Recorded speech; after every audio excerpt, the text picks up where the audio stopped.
అదే RTV app వార్తల్ని క్షణాల్లో చదివే అవకాశం ఉంటుంది. ఒక న్యూస్ పేపర్, ఒక టెలివిజన్ ఛానల్ మీ చేతుల్లో ఎప్పుడూ ఉంటాయి. ప్రచారానికి నిన్న వచ్చామండి. డోర్ టు డోర్ ప్రచారం చేయడం జరిగింది నిన్న కొడవలి గ్రామంలోని. మంచి రెస్పాన్స్ వచ్చింది. ఉన్న జనాలందరూ కూడా ఇదే విధంగా ఈ రాష్ట్రం మొత్తం కూడా, ఆంధ్ర రాష్ట్రం మొత్తం కూడా ఈ కూటమికి సపోర్ట్ చేసి మంచి విజయంతో గెలిపించాలని మనస్ఫూర్తిగా కోరుకుంటున్నాము. అండ్ ఎస్పెషల్లీ ఇక్కడ పిఠాపురం అండ్ పవన్ కళ్యాణ్ గారి నియోజకవర్గము, తర్వాత మన ఉదయ్ గారిది వాళ్ళిద్దరిది వాళ్ళిద్దరికి ప్రచారం చేయడానికి ఇద్దరం తిరుగుతున్నమాట లాస్ట్ 2 days నుంచి. ఇక్కడ మళ్ళీ రావడం కూడా జరిగింది. మేము ఇక్కడ ఫస్ట్ అసలు స్టార్స్ లా రాలేదండి. మేము పవన్ కళ్యాణ్ గారి అభిమానులుగా వచ్చామన్నమాట. ఇంకా మేము జబర్దస్త్ లేకపోతే ఈ సినిమాల్లో చేయక ముందు నుంచి ఫస్ట్ నుంచి మేము చిరంజీవి గారికి, పవన్ కళ్యాణ్ గారికి అభిమానులు.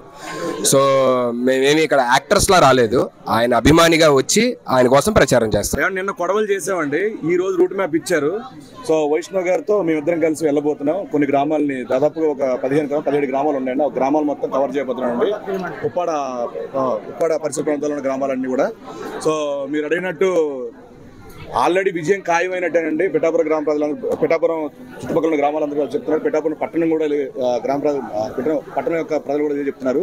సో ఇప్పుడు మెజారిటీ నుంచి లెక్క పెడుతున్నారండి. ఇప్పుడు మెజారిటీ ఎంత వస్తుందనే స్టేట్ మొత్తం డిస్కస్ చేస్తున్నారు. సో ఆల్మోస్ట్ 1 lakh ప్లస్ వస్తుందని చెప్పి చాలా మంది చెప్తున్నారు. సో మేము కూడా ఆశిస్తున్నాం బంపర్ మెజారిటీతో పవన్ కళ్యాణ్ గారు గెలవాలండి. జనసేన అలాగే టీడీపీ, బీజేపీ కూటమి ప్రచారంలో భాగంగా పిఠాపురం రావడం జరిగింది. సో పిఠాపురంలో ఆధ్యాత్మిక స్థానమైనటువంటి దత్తాత్రేయ దేవాలయానికి ఆయన దర్శనం గాను మేమిద్దరం ఇక్కడ రావడం జరిగింది. దర్శనం చేసుకున్నాం. ఇద్దరం బాగుండాలి, అలాగే జనసేన బాగుండాలి, జనసేన గెలవాలని, కూటమి గెలవాలని కోరుకున్నాం.